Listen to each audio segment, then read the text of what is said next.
अस्सलाम वालेकुम नाज़रीन, मैं हूँ महविश और आप देख रहे हैं कॉस्मोपॉलिटन। शंघाई ताउन तंजीम के सरबराह इजलास से खिताब करते हुए वज़ीर आज़म पाकिस्तान शहबाज शरीफ का कहना था कि मौसमियाती तब्दीलियों के असरात की कीमत पाकिस्तान ने सैलाब की तबाहकारियों की सूरत में अदा की है। सैलाब मुतासरीन को शदीद मुश्किलात का सामना है। दुनिया को हमारी मदद के लिए आगे आना होगा। वज़ीर आज़म और हुकूमत की जानिब से सैलाब मुतासरीन की मदद के लिए हर मुमकिन इक़दाम किए जा रहे हैं, लेकिन आवाम को भी आगे बढ़कर हुकूमत का साथ देना पड़ेगा ताकि सैलाब ज़दगान की मुश्किलात जल्द अज जल्द दूर हो सकें। प्रोग्राम का बाकायदा आगाज़ करते हैं। मैं आप तक पहुँचाऊँगी कराची से पूरे हफ्ते की ख़ास खबरें। लाहौर से सफ़र में मेरे साथ होंगी मनाहिल। जी मनाहिल, क्या खबरें हैं आज लाहौर की? शुक्रिया महविश। अस्सलाम वालेकुम नाजरीन, मैं हूँ कॉस्मोपॉलिटन लाहौर के मुकम्मल अहवाल के साथ मिनाहिल शेख। तो आए चलते हैं पहले इस हफ्ते की अहम कॉस्मोपॉलिटन हेडलाइंस की जानिब। लाहौर में दाता अली हजवेरी के सालाना उर्स की 3 रोज़ा तकरीबात इख्तिताम पजीर। ख्वाजा सरा सोसाइटी सैलाब ज़दगान के लिए अल खिदमत फाउंडेशन के साथ मिलकर फंड्स जमा करने में मसरूफ। बागों के शहर लाहौर में अंधेरों का राज। लेस्को का FPA की मद में सार्फिन को कुल 6 अरब 43 करोड़ का रिलीफ। लाहौर में संगीन किस्म के जुराइम में 3 गुना इजाफा। लाहौर में McDonald national inter school swimming championship के मुकाबले। और इस्लामाबाद से मेरा साथ देंगी रज़िया खान। जी रज़िया खान, क्या हालात हैं इस्लामाबाद के? शुक्रिया महविश। अस्सलाम वालेकुम नाजरीन, मैं हूँ रज़िया खान और आपको आगाह करूँगी इस्लामाबाद में रोनुमा होने वाले अहम वाक़यात और ख़बरों से। तो आइए सबसे पहले नज़र डालते हैं हेडलाइंस पर। वज़ीर आज़म शहबाज शरीफ की शंघाई ताउन तंजीम के सरबराह इजलास में शिरकत। गैस फराहमी के मनसूबे पर तुर्किया और पाकिस्तान के दरमियान इत्तेफाक। पाकिस्तान में हालिया सैलाब की वजह आलमी आलूदगी करार। आलमी इदारे की रिपोर्ट आपको बताएंगे इस प्रोग्राम में। मुल्क भर में महंगा आटा और भी महंगा हो गया। मुख्तलिफ शहरों में आटे की कीमत 130 रुपये किलो तक पहुँच गई। मुल्क भर की तरह इस्लामाबाद में भी अद्वियात नायाब। ड्रैप नेशनल टास्क फोर्स की कार्रवाइयाँ जारी। FATF की टीम का दौरा पाकिस्तान। दौरे का मकसद अहदाफ हासिल करने का ज़मीनी जायज़ा लेना था। गैस सेक्टर का गर्दिशी कर्जा 750 अरब रुपए से तजावुज़ कर गया। वफाकी हुकूमत का गैस सार्फिन पर 120 अरब रुपए का इजाफी बोझ डालने का फैसला। इस्लामाबाद के बासियों के लिए अच्छी खबर। सेक्टर G8 में नए फैमिली पार्क का इफ्तिताह कर दिया गया। क्रिकेट के शौकीन अफराद के लिए भी अच्छी खबर। इस्लामाबाद हाई कोर्ट ने इस्लामाबाद के क्रिकेट ग्राउंड्स को किराए पर देने से रोक दिया। इस्लामाबाद में पोलन की मिकदार में कमी। पोलन की मजमुई मिकदार 67 से कम होकर 64 पोलन फी मकब मीटर रिकॉर्ड की गई। लाहौर इस्लामाबाद की खास खबरें तो आपने जान ली। अब मैं कराची से आपको बताऊंगी इस हफ्ते की खास खबरें, लेकिन खबरों की तफसील से पहले जान लेते हैं उन खबरों की हेडलाइंस। कराची में ड्रग रेगुलेटरी अथॉरिटी एक्शन में आ गई। जाली अद्वियात के बड़े जखीरे पकड़े गए। एक फार्मास्यूटिकल कंपनी का गैर कानूनी जखीरा भी जब्त कर लिया गया। सिंध हुकूमत और के इलेक्ट्रिक के दरमियान खामोश मुआहदा। सार्फिन को बिजली के बिलों के साथ म्यूनिसिपल टैक्स भी अदा करना होगा। सोशल मीडिया पर पाक फौज से मदद मांगने वाली कुव्वत समात व गोयाई से महरूम सैलाब ज़दा खातून की दाद रसी हो गई।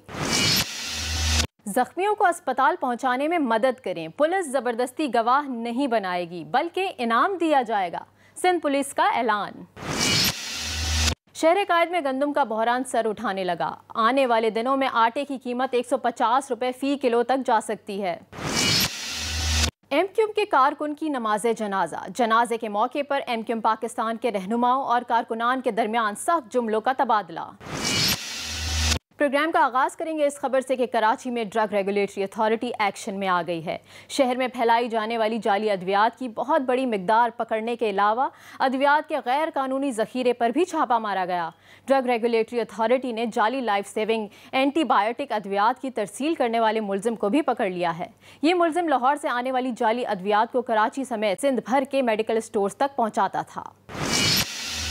लाहौर से आने वाली जाली दवाइयों की बड़ी खेप कराची में पकड़ी गई है। इन अद्वियात में जान बचाने वाली एंटीबायोटिक दवा मेरोनम के इंजेक्शन भी शामिल हैं। ये इंजेक्शन शदीद बीमार अफराद और XDR टाइफाइड के मरीजों को दिए जाते हैं। जाली अद्वियात के खिलाफ ये कार्रवाई प्रोविंशियल ड्रग रेगुलेटरी अथॉरिटी ने की है। जाली अद्वियात की खेप वसूल करने के लिए सिकंदर सुमरो नामी मुलजिम आया तो उसे गिरफ्तार कर लिया गया। सिकंदर सुमरो ने इब्तदाई तफ्तीश में हुक्काम को बताया कि वो कराची के मुख्तलिफ ड्रग स्टोर्स में लाहौर से आने वाली ये जाली अद्वियात सप्लाई करता था। कराची के अलावा ये अद्वियात पूरे सिंध के मेडिकल स्टोर्स तक भी पहुंचाई जाती हैं। मुलजिम के खिलाफ केस रजिस्टर्ड करके बड़े पैमाने पर तहकीकात का आगाज कर दिया गया है। सूबाई ड्रग रेगुलेटरी अथॉरिटी की जानिब से जाली अद्वियात के खिलाफ एक और बड़ी कार्रवाई की गई है। सऊदाबाद के इलाके में छापा मारा गया। एक घर में कायम जाली अद्वियात बनाने वाली फैक्ट्री से 1 लाख से जायद नज़ला, बुखार और सरदर्द की टैबलेट्स और पैकिंग मशीनरी बरामद कर ली गई। ड्रग रेगुलेटरी अथॉरिटी ने जाली अद्वियात बनाने वालों के सरगना अली रजा समेत 4 मुल्जिमान को गिरफ्तार कर लिया है। गिरफ्तार मुल्जिमान के खिलाफ सऊदाबाद थाने में मुकदमा दर्ज कर लिया गया है। हुक्काम की जानिब से जाली अद्वियात बनाने वाली फैक्ट्रीज को सील किया गया है और बरामद की गई जाली अद्वियात को सिंध टेस्टिंग ड्रग लेबोरेटरी भिजवा दिया गया है। ड्रग इंस्पेक्टर का कहना था कि जाली अद्वियात बनाने वाले इंसानियत और लोगों की सेहत के दुश्मन हैं। ऐसे अनासिर के खिलाफ कार्रवाइयाँ जारी रहेंगी। सिंध हुकूमत और के इलेक्ट्रिक के दरमियान खामोश मुआहदा तय पा गया है, जिसके तहत सार्फिन को बिजली के बिलों के साथ म्यूनसिपल टैक्स अदा करना होगा। एक्सप्रेस न्यूज़ के मुताबिक के इलेक्ट्रिक के बिलों में 200 यूनिट इस्तेमाल करने वालों के लिए 50 रुपये और 200 से 700 यूनिट इस्तेमाल करने वालों के लिए 150 रुपये म्यूनसिपल टैक्स आयद कर दिया गया है। इसके अलावा 700 से ज़्यादा यूनिट इस्तेमाल करने वालों के लिए माहाना म्यूनसिपल टैक्स 200 रुपये आयद किया गया है। यानी अब कमर्शियल सार्फिन और इंडस्ट्रियल सार्फिन को माहाना 200 रुपये म्यूनसिपल टैक्स की सूरत में देना होगा। एक घर में 1 से ज़ायद मीटरों पर भी टैक्स लगेगा। कराची के मजमूई तौर पर 24 लाख सार्फिन से ये म्यूनसिपल टैक्स वसूल किया जाएगा। के इलेक्ट्रिक के बिलों के जरिए कराची के शहरियों की जेब से माहाना 25 करोड़ और सालाना 3 अरब रुपए म्यूनसिपल टैक्स की सूरत में निकाले जाएंगे। के इलेक्ट्रिक इस म्यूनसिपल टैक्स की रिकवरी का 7% कमीशन यानी 30 करोड़ रुपए कमाएगा। अगर के इलेक्ट्रिक 2 माह तक रिकवरी के पैसे KMC के अकाउंट में जमा नहीं करवाएगा तो मुआहदा मनसूख कर दिया जाएगा। इस हवाले से तर्जुमान के इलेक्ट्रिक का कहना था कि के इलेक्ट्रिक को मुताल्लिका सूबाई हुक्काम की जानिब से म्यूनसिपल यूटिलिटी चार्जेस और टैक्सेस वसूल करने की हिदायत दी गई है। ये हिदायत लोकल गवर्नमेंट एक्ट के तहत दी गई हैं। के इलेक्ट्रिक के तर्जुमान के मुताबिक के इलेक्ट्रिक बतौर इदारा मुताल्लिका हुकूमती अहकामात की तामील कर रहा है। और अब यहाँ पर वक्त हुआ एक ब्रेक का, और ब्रेक के बाद मैं आपको बताऊंगी बाकी खबरों की तफसील। मिलते हैं एक छोटी सी ब्रेक के बाद।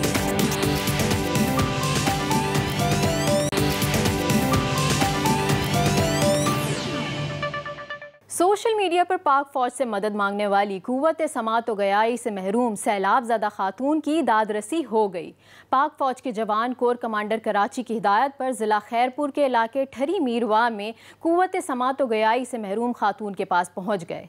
Core commander Karachi general Mohammad Saeed ने खातून की फरियाद पर फौरी मदद का फैसला किया था। इसी तनाजुर में पाक फौज ने खातून को फ्लड रिलीफ का सामान फराहम किया। खातून को 5 खैमे, आटे और राशन के थैले, 20 मच्छरदानियाँ, कपड़े और बिस्तर फराहम किए गए। कुव्वत समात व गयाई से महरूम खातून इमदादी सामान मिलने पर खुशी से निहाल हो गई। खातून का चेहरा इमदादी सामान मिलने पर खुशी से खिल उठा और उसने अपने अंदाज में फ़ौज से इजहार तशक्कुर भी किया। पाक फ़ौज ने इस खातून के अलावा गाँव में मुकीम दीगर 40 सैलाब ज़दा ख़ानदानों को भी खैमे, राशन, कपड़े, मच्छरदानियाँ और दीगर सामान फराहम किया।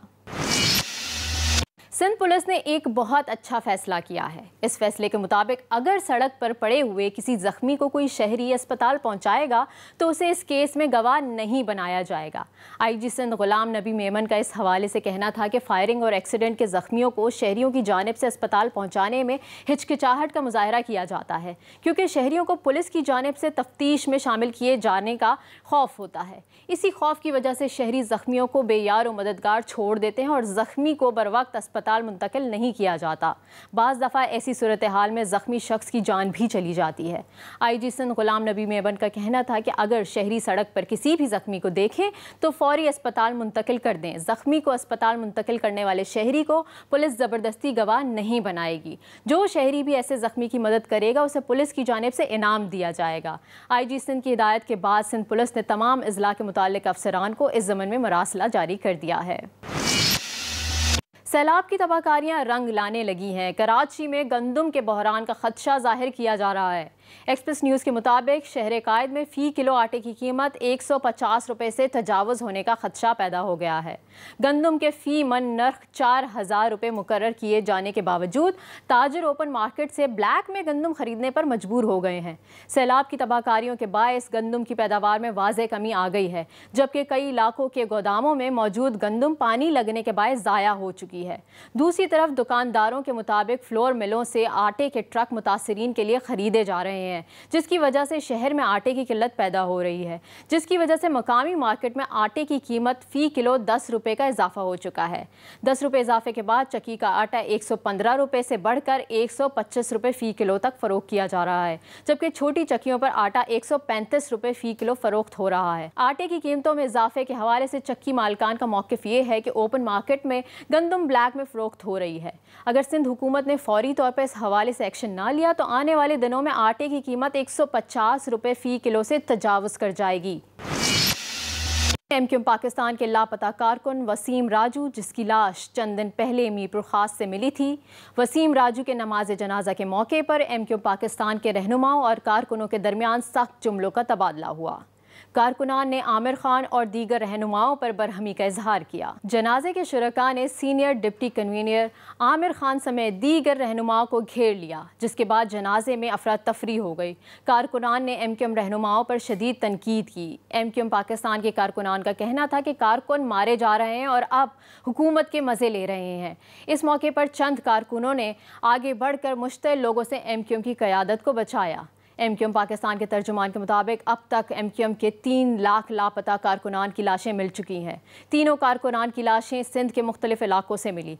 इनमें लियारी सेक्टर के कारकुन आबिद अब्बासी की लाश नवाब शाह से, शाह फैसल सेक्टर के कारकुन वसीम राजू की लाश मीरपुर खास से, जबकि इरफान बसारत की लाश सांगढ़ से मिली थी। एमक्यूएम तर्जुमान के मुताबिक ये तीनों कारकुनान 2015 से 2016 के दरमियान कराची से लापता हुए थे। एमक्यूएम पाकिस्तान की जानिब से लापता कारकुनान की लाशें मिलने पर वज़ीर आज़म से सख्त एहतजाज किया गया था और हुकूमत छोड़ने की धमकी भी दी गई थी, जिसके बाद वफाकी हुकूमत ने एमक्यूएम पाकिस्तान को यकीन दहानी करवाई कि वफाकी हुकूमत सिंध हुकूमत के साथ मिलकर लापता कारकुनान की लाशें मिलने के वाक़यात की तहकीकात करवाएगी। जी तो नाजरीन, मैंने कराची से हफ्ते भर की अहम खबरें आप तक पहुंचा दी और अब यहाँ पर लेते हैं एक ब्रेक, और ब्रेक के बाद लाहौर से मनाहिल आपको बताएंगी ख़ास खबरों की तफसील। मिलते हैं एक ब्रेक के बाद। वेलकम बैक नाजरीन। सबसे पहले आपको बताएं कि लाहौर में हज़रत दातागंज बख्श सैयद अली हजवेरी के 979वां उर्स की 3 रोज़ा तकरीबात मनाई गईं। वज़ीर आला के मुआवने ख़ुसूसी सैयद रफ़ी गिलानी ने चादर पोशी की। ज़ायरीन ने दरबार शरीफ पर चादरें चढ़ाईं और दुआएं मांगी। दूध की सबीलें और लंगर तकसीम करने का सिलसिला भी जारी रहा। नाजरीन, हालिया बारिशों और सैलाब से तबाहकारियों का सिलसिला जारी है, ताहम कुछ इलाकों में मामूलाती ज़िंदगी बहाल होना शुरू हो गए हैं, जबकि मुतअद्दिद इलाकों में मुतासरीन की इमदाद के लिए सरगर्मियों का सिलसिला जारी है। मुसीबत में घिरे पाकिस्तानियों की इमदाद और बहाली के लिए ख्वाजा सिरा कम्युनिटी भी पेश हैं। ख्वाजा सिरा सोसाइटी ने मुतासिर अफराद के लिए अपनी मदद आप के तहत इमदादी सामान इकट्ठा किया और अल खिदमत फाउंडेशन के हवाले किया। मुतासरीन की बहाली के लिए ये कम्युनिटी अतियात जमा करने में भी अल खिदमत फाउंडेशन के साथ काम कर रही है। इसी पर बात करने के लिए हमारे साथ आज मौजूद हैं ख्वाजा सिरा सोसाइटी की फील्ड सुपरवाइज़र सनिया अब्बासी। अस्सलाम वालेकुम सनिया, बहुत शुक्रिया आपका टाइम निकालने के लिए और हमारे शो पे आने के लिए।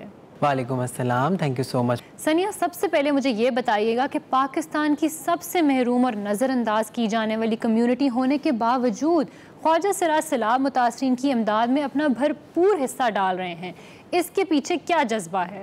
देखिए, मेरा ताल्लुक जिस कम्युनिटी से है वो कम्युनिटी मार्जिनलाइज्ड है, बहुत सप्रेस्ड कम्युनिटी है, और हम लोग जो है वो इस पेन को बहुत अच्छे तरीके से जानते हैं कि जब आप लोगों के पास एक छत नहीं है, आपके पास शेल्टर नहीं है, आपके पास खाना नहीं है, आपके पास रिश्ते मौजूद नहीं हैं, आपके पास उस वक्त आप लोग इंतहा के मजबूर हैं, क्योंकि हमारी कम्युनिटी जो है वो रोड्स पे भी सोती रही है, वो वायलेंस का शिकार रही है, उनके पास एक्सेप्टेंस मौजूद नहीं थी और उनके पास फैमिली एक्सेप्टेंस नहीं थी, तो घर का तो तसव्वुर ही पैदा नहीं होता।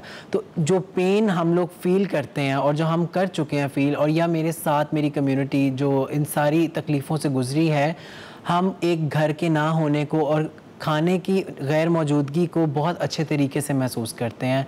तो यही वो वजह थी कि हम उनकी पेन को बहुत अच्छे तरीके से महसूस करते थे। तो हम लोगों ने सोचा कि हम इंसानियत के लिए काम करें और हम उन लोगों की बढ़ चढ़ के मदद करें जिनको इस वक्त इस तरह की हर तरह की चीज़ की सपोर्ट की ज़रूरत है। अच्छा, ये बताइएगा कि मुतासरीन के लिए इमदाद जमा करने का तजुर्बा कैसा रहा? ये तजुर्बा बहुत अच्छा था, क्योंकि आज से पहले हम लोगों ने जब भी इमदाद इकट्ठी की है वो अपनी कम्युनिटी के लिए की है। उनका कोई मर्डर केस है या उनका कोई इनहेरिटेंस केस है या उनको शेल्टर चाहिए या उनको कहीं पे इंसाफ चाहिए, बट हमने अपनी कम्युनिटी से हट के इंसानियत के लिए पहली दफ़ा इस तरह के मौके पे अपनी ही कम्युनिटी से फ़ंड इकट्ठा किया और मेरी कम्युनिटी ने बढ़ चढ़ के इसमें हिस्सा लिया। जिसकी जितनी इस्तात थी उन लोगों ने, जिसके पास एक जोड़ी जूते की थी उसने एक जोड़ी जूते की दी, जिसके पास कपड़े थे उसने कपड़े दिए, जो लोग राशन का सामान दे सकते थे उन्होंने राशन दिए।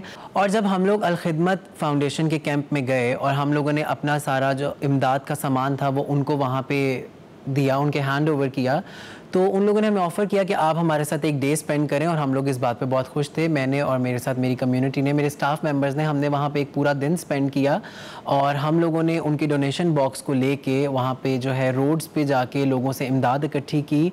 और सबसे अच्छी बात जो ये थी अल खिदमत फाउंडेशन की कि उनका सारा क्रू, उनका सारा स्टाफ और सारे वॉलंटियर बहुत ट्रांस फ्रेंडली थे। क्या आपको इमदाद इकट्ठी करने में कोई मुश्किलात पेश आईं? डेफिनेटली मुश्किलात पेश आती हैं हर तरह की, बिकॉज़ लोगों को यही लगता है कि हमारी जो कम्युनिटी है वो बैगिंग के साथ टैबू है। और लेकिन जब हम लोगों ने वहाँ पे वो पम्फलेट्स और स्लोगन्स उठाए हुए थे सैलाब ज़रदगान के लिए, तो लोगों ने इस चीज़ को अप्रिशिएट किया और बहुत सारे लोगों ने बहुत दिल खोल के इमदाद की। सनिया, ये बताएं कि एक ख्वाजा सरा को ज़िंदगी में आगे बढ़ने के लिए किन मुश्किलात का सामना करना पड़ता है? एक ख्वाजा सरा को इस सोसाइटी में आगे बढ़ने के लिए हर तरह की मुश्किल का सामना करना पड़ता है और वो मुश्किल स्टार्ट होती है उसके अपने घर से, क्योंकि जब आपको अपने घर में एक्सेप्टेंस नहीं मिलती तो आपके अंदर सेल्फ़ कॉन्फिडेंस नहीं होता। जब आप में सेल्फ़ कॉन्फिडेंस नहीं होता तो आप बात नहीं कर सकते। और सबसे पहला इशू ये है कि मेरी कम्युनिटी जो है उसका लिटरेसी रेट ऑलमोस्ट ज़ीरो है और वो अभी तक इस मसले से ही नहीं बाहर निकल सके और उनके पास इतना नॉलेज नहीं है कि उनके राइट्स क्या हैं। वो अपनी प्रॉब्लम्स को और अपने इश्यूज़ को आइडेंटिफाई नहीं कर सकते। तो जब तक वो ये नहीं कर सकते तब तक वो इसके हल तक नहीं पहुंच सकते। ख्वाजा सरा सोसाइटी सैलाब ज़रदगान के लिए इमदाद इकट्ठी करने के अलावा कौन से फलाही मंसूबों पर काम कर रही है? ख्वाजा सरा सोसाइटी ट्रांसजेंडर कम्युनिटी के बहुत सारे एरियाज़ को कवर करती है। हम लोग बेसिकली जो है वो ग्रास रूट लेवल पे काम करते हैं। जो हम मेनली डील करते हैं वो हम हेल्थ इश्यूज़ के साथ डील करते हैं। हम लोग पाकिस्तान में बेसिकली लाहौर में और पंजाब के दूसरे कुछ शहरों में ख्वाजा सरा सोसाइटी जो है वो HIV एड्स और उसकी प्रिवेंशन पे काम कर रही है। हम ख्वाजा सरा सोसाइटी के प्लेटफॉर्म से कोशिश करते हैं कि हम छोटे छोटे सेशंस कंडक्ट करवाते हैं अकॉर्डिंग टू एजुकेशन और हम स्किल बेस्ड जो स्किल डेवलपमेंट ट्रेनिंग सेंटर्स हैं, हमारी कोशिश होती है कि हम उनके साथ मिल के कुछ ऐसे प्रोग्राम्स इंट्रोड्यूस कराएँ जहाँ हमारी कम्युनिटी कुछ स्किल्स सीख सके और अपना जो इनकम है और अपनी जो एम्प्लॉयमेंट है उसके रेट को इंक्रीज़ कर सके। ठीक, बहुत शुक्रिया आपका Sania. Thank you so much. जी नाज़रीन, बढ़ते हैं अपनी अगली खबर की जानिब। पंजाब के सूबाई दारुल हुकूमत लाहौर की 45% स्ट्रीट लाइट्स ख़राब होने के बाद शहर का बड़ा हिस्सा तारीकी में डूबा रहने लगा। अंधेरे में डूबे इलाकों में वारदातें और हादसात भी मामूल बन गए। लाहौर शहर में 22,507 स्ट्रीट लाइट कनेक्शन लगे हुए हैं, जिनमें से 10,137 ख़राब हैं। मज़ीद बता रहे हैं अफजाल तालिब इस रिपोर्ट में।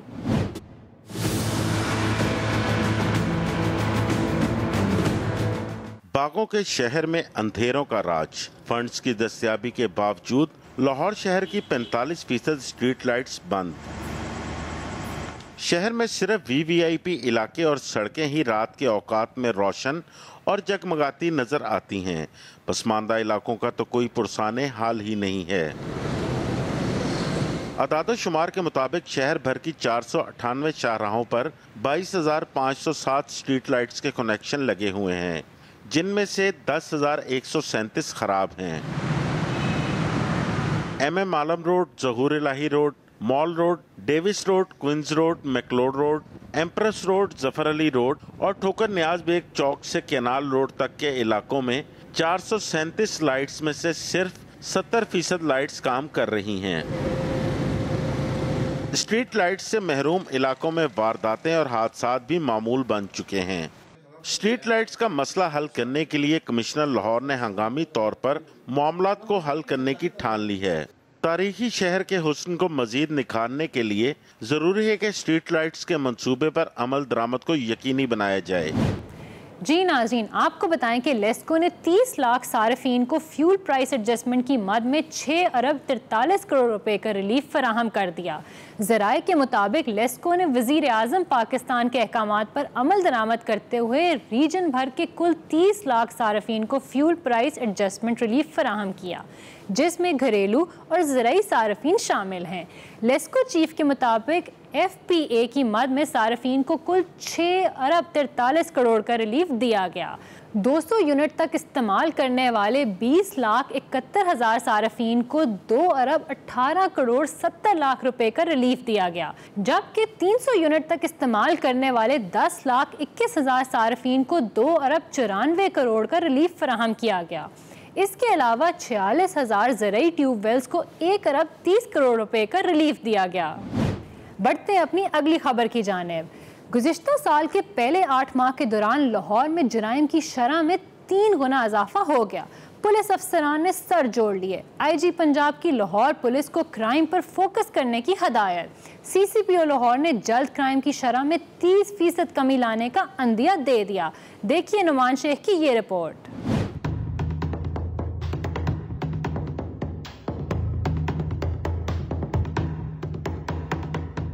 लाहौर में संगीन नौयत के जराइम की शरह में 3 गुना इजाफा हो गया। मुजरिमों के बदलते तरीके वारदात ने पुलिस को चकरा कर रख दिया। पुलिस के अदादो शुमार के मुताबिक गुज़िश्ता साल के पहले 8 माह में संगीन जराइम के 3733 वाक़यात रिपोर्ट हुए, जबकि रवां साल में इनकी तादाद 10,598 तक जा पहुंची। गुज़िश्ता साल 286 अफराद और रवां साल में 309 अफराद कत्ल हुए। एक से जायद अफराद के कत्ल के गुज़िश्ता साल 18 जबकि रवां साल 21 वाक़यात रिपोर्ट हुए। अंधे कत्ल के वाक़यात 18 से बढ़कर 23 हो गए। रवां साल अगवा बराए तवान के 5 वाक़यात हुए। गैंग रेप के वाक़यात 6 से बढ़कर 15 हो गए। डकैती की वारदातें 49 से बढ़कर 62 हो गईं। चोरी के वाक़यात 3347 से बढ़कर 10,135 हो गए। दूसरी जानिब CCPO लाहौर गुलाम महमूद डोगर को उम्मीद है जराइम की शरह में जल्द 30% तक कमी हो जाएगी। पिछले 2 हफ्ते में क्राइम जो है वो डिक्लाइनिंग उसका ट्रेंड है। इंशाअल्लाह ताला मेरी कोशिश है कि अगले 1 महीने के अंदर 10 से 15% क्राइम कम से कम नीचे लेके आएँ और इवेंचुअली जो है वो 3 मंथ जो टारगेट है, मैं समझता हूँ कि क्राइम को 30% तक नीचे आना चाहिए। पुलिस हुकाम ने अपील की है जराइम में कमी के लिए अवाम ताउन करे। और आखिर में बात करते हैं लाहौर के सख्त गर्म और शदीद हब्स वाले मौसम में स्पोर्ट्स बोर्ड पंजाब के ताउन से होने वाली 2 रोज़ा McDonald national inter school age group swimming championship की, जिसमें 6 साल से 18 साल के लड़के और लड़कियों ने शिरकत की और पंजाब समेत दूसरे सूबों के 300 से ज़्यादा स्विमर्स ने खूब एंजॉय करने के साथ मेडल्स भी जीते। 2 रोज़ा मुकाबलों में एचिसन कॉलेज लाहौर ने पहली पोजीशन पाई, फैसलाबाद ने दूसरी और खैबर पख्तूनख्वा के स्विमर्स तीसरे नंबर पर रहे। मजीद बता रहे हैं यूसुफ अंजुम इस रिपोर्ट में। नश्तर पार्क के इंटरनेशनल स्विमिंग कॉम्प्लेक्स में McDonald national inter school age group swimming championship में 300 से ज़ायद स्विमर्स शरीक हुए। 2 रोज़ा मुकाबलों में 6 से 18 साल तक मुख्तलिफ एज ग्रुप के मुकाबले रखे गए थे। 6 साल के नन्हे तैराक ने पहली बार किसी मुकाबले में हिस्सा लिया। स्विमर्स का कहना था कि गर्म और हब्स वाले मौसम में मुकाबले का बहुत मज़ा आया। काफ़ी मज़ा आ रहा है और समझ आ रहा है कि किस लेवल पर पहुंचना होगा। तो I would like to thank ISL कि हमें इतना अच्छी अपॉर्चुनिटी दिया। इतना अच्छा फील कर रहा है कि सेकंड प्लेस आने का ये हर वक्त करना होता है, ये हर वक्त कोई जीत सकता है, हर वक्त कोई नहीं जीतता। मैं बड़े होकर पाकिस्तान को रिप्रेजेंट करना चाहता हूँ, बाहर के मुल्कों में जाके पाकिस्तान का नाम रोशन करना चाहता हूँ। मुंतज़मीन के मुताबिक मुकाबलों का मकसद नए स्विमर्स तैयार करना है। टीनेजर्स को डेवलप करेंगे through special coaches, through international level coaches, और ये हमारे जो यंग एथलीट्स होंगे यही आगे जाके तो कंट्री के लिए विंस लेंगे। इसका मकसद है कि ग्रास रूट लेवल पे स्विमिंग को प्रमोट करना है, जो कि हमारा जो स्पोर्ट्स डिपार्टमेंट का, स्पोर्ट्स बोर्ड का भी मैंडेटेड है, और वही हम उसी को साथ लेके एसोसिएशन को भी हमने साथ लिया है। यहाँ पर हमने इनको रिहाइश दी है, खाना दिया है और ये इतनी खूबसूरत फैसिलिटी उन्हें दी है, और इंशाल्लाह ताला इनमें से जो बच्चे अच्छा परफॉर्म करेंगे उनके लिए ट्रेनिंग कैंप वगैरह सारा हम गवर्नमेंट ऑफ पंजाब अवेल करेगा। मेहमान खसूसी director general sports Punjab Mohammad Tariq Qureshi ने जीतने वाले बच्चों में मेडल्स तकसीम किए। कामयाब स्विमर्स को अब कैंप में बुलाकर इन्हें माहिर कोचेस की निगरानी में अच्छा तैराक बनने के तरीके सिखाए जाएंगे। जी नाजरीन, तो ये था इस हफ्ते का लाहौर का मुकम्मल अहवाल। मुझे दीजिए अब इजाज़त। इस्लामाबाद से ज्वाइन करेंगी रज़िया खान, लेकिन एक ब्रेक के बाद।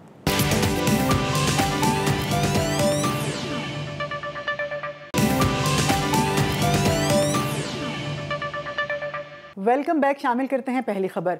उज़्बेकिस्तान के शहर समरकंद में शंघाई ताउन तंजीम का सरबराही इजलास हुआ। शंघाई ताउन तंजीम के सरबराही इजलास में वज़ीर-ए-आज़म पाकिस्तान शहबाज शरीफ समेत दीगर ममालिक के सरबराहान भी शरीक हुए। इजलास के एजेंडे में तवानाई, मौसमियाती तब्दीली और इलाकाई तनाज़ात शामिल थे। इस दौरान वज़ीर-ए-आज़म ने इजलास से खिताब करते हुए कहा कि अपनी आने वाली नस्लों को महफूज बनाने के लिए मौसमियाती तब्दीली के खिलाफ मनसूबा बनाना होगा। इजलास के मौके पर वज़ीर-ए-आज़म ने तुर्क सदर रजब तैयब एर्दोगान से मुलाकात की, जिसमें रूस से पाइपलाइन के जरिए पाकिस्तान को गैस की फराहमी के मंसूबे पर काम करने पर तुर्किया और पाकिस्तान के दरमियान इत्तेफाक किया गया। वज़ीर-ए-आज़म के दौरे से मुतल्लिक मजीद जानते हैं इस रिपोर्ट में। कॉन्फ्रेंस की साइड लाइन पर वज़ीर-ए-आज़म शहबाज शरीफ की कई ममालिक के सरबराहों से अहम मुलाकातें।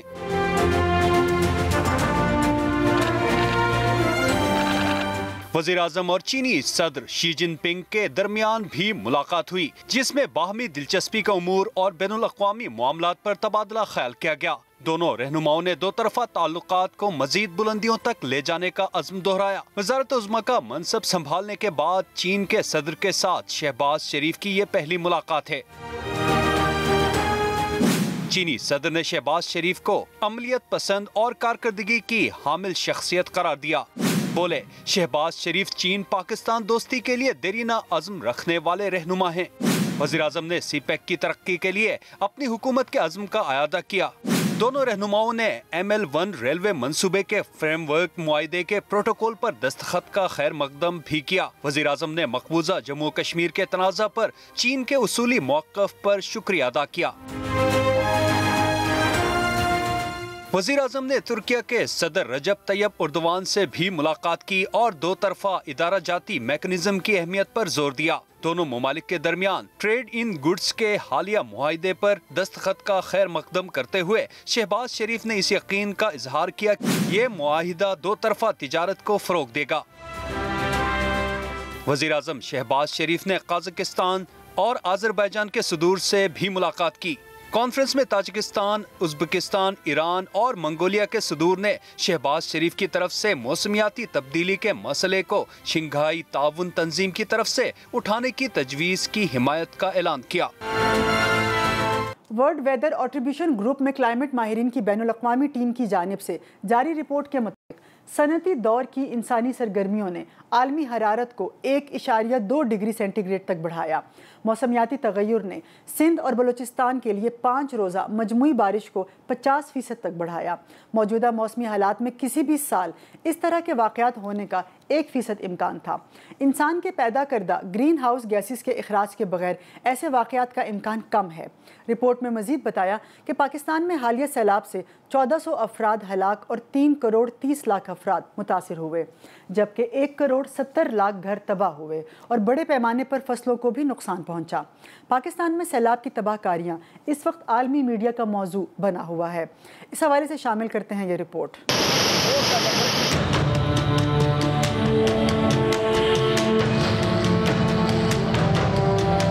पाकिस्तान में सैलाब की तबाहकारियां और मुतासरीन की मुश्किलात आलमी मीडिया का मौजू बना हुआ है।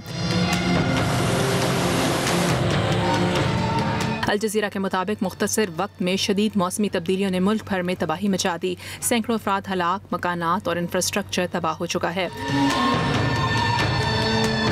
गल्फ न्यूज़ और CGTN अमरीका ने पाकिस्तान में सैलाब से होने वाली तबाही की सैटेलाइट तस्वीर जारी कर दी। अल जज़ीरा से बात करते हुए मुतासरीन ने कहा, सैलाब के बायस अशिया खुर्दनोश की कीमतों में मजीद इजाफे ने ज़िंदगी अजीरन कर दी है। सैलाब की वजह से माल कई गुना ज़्यादा हो गया, यहाँ भी कारोबारी सतह बिल्कुल ख़त्म हो गया। द वॉशिंगटन पोस्ट का कहना है, पाकिस्तान में सैलाब से होने वाली तबाही को अल्फाज में बयान नहीं किया जा सकता। रवां साल मामूल से 190% ज़्यादा बारिश हुई। BBC उर्दू के मुताबिक सिंध के इलाके शहदाद कोट में सैलाब के बाद लोग अपने मवेशियों को आधी से भी कम कीमत में फ़रोख्त करने पर मजबूर हैं। 4 माल 70,000 में, चार नत हिकिड़ो माल 70,000 में असां खपाऊं था, हाणे अधवा में खपियो। द गार्डियन का कहना है, पाकिस्तान में सैलाब के बाद वबाई अमराज तेज़ी से फैल रहे हैं। मुतासरीन पर इसहाल, मलेरिया, पेचिश और हैज़े के खतरात मंडला रहे हैं। तुर्क न्यूज़ चैनल TRT के मुताबिक सैलाब का पानी उतरने लगा है, लेकिन सब्जियों की कीमतों में इजाफे से खुराक का बहरान पैदा हो गया है। शामिल करते हैं अगली खबर। मुल्क में हालिया बारिशों और सैलाब से मुश्किलात बढ़ने लगी। ओपन मार्केट में गंदम की कीमत बढ़ी तो चक्की मालिकान ने भी आटे की कीमतों में इजाफा कर दिया। ओपन मार्केट में 20 किलो आटे की कीमत में भी इजाफा हो चुका है। इस हवाले से शामिल करते हैं ये रिपोर्ट।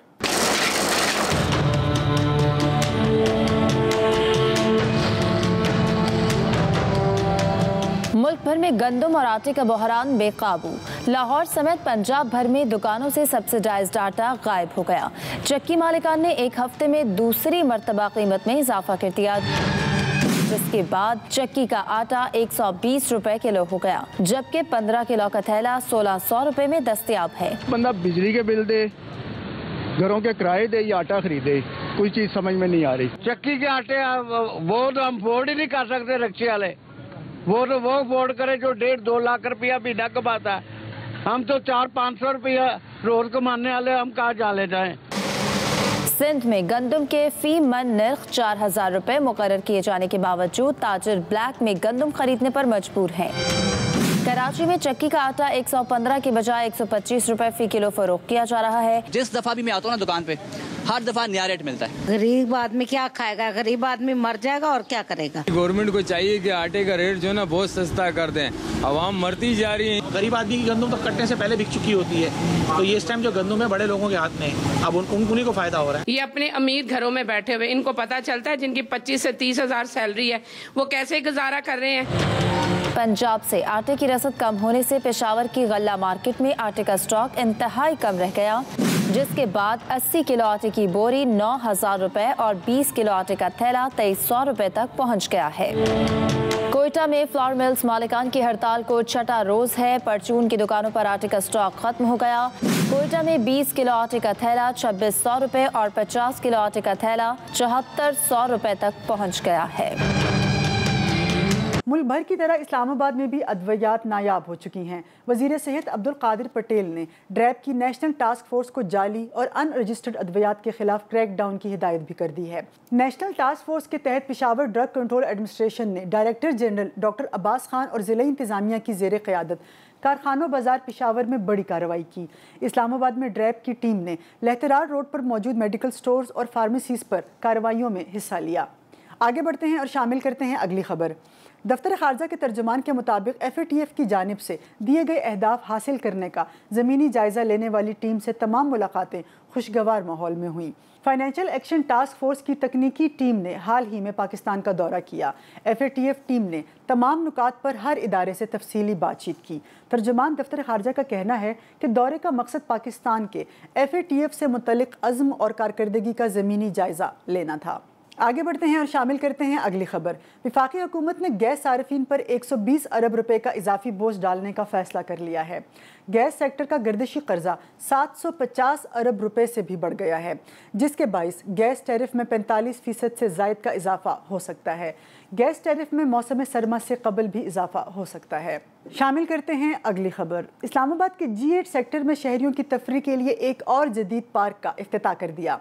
पार्क के हवाले से डिप्टी कमिश्नर इस्लामाबाद ने ट्विटर पर बताया कि ये पार्क 1.9 एकड़ रकबे पर मुहित है और इस पर 83 लाख रुपए लागत आई है और इसे बनाने का मकसद शहरियों के लिए ज़्यादा से ज़्यादा सेहत अफजा सरगर्मियों का निफाज है। इस हवाले से हमने एक पैकेज तैयार किया है, आइए आपको दिखाते हैं।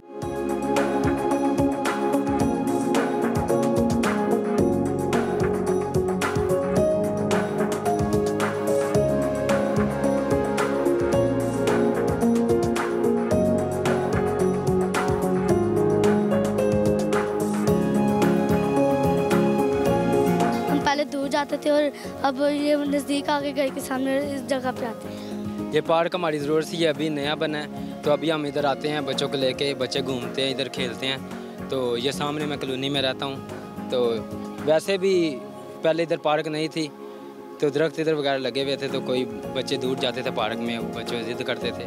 तो अभी हम इधर आते हैं, घूमते हैं और ये बच्चों को लेके आते हैं, तो हम खूब इंजॉय करते हैं।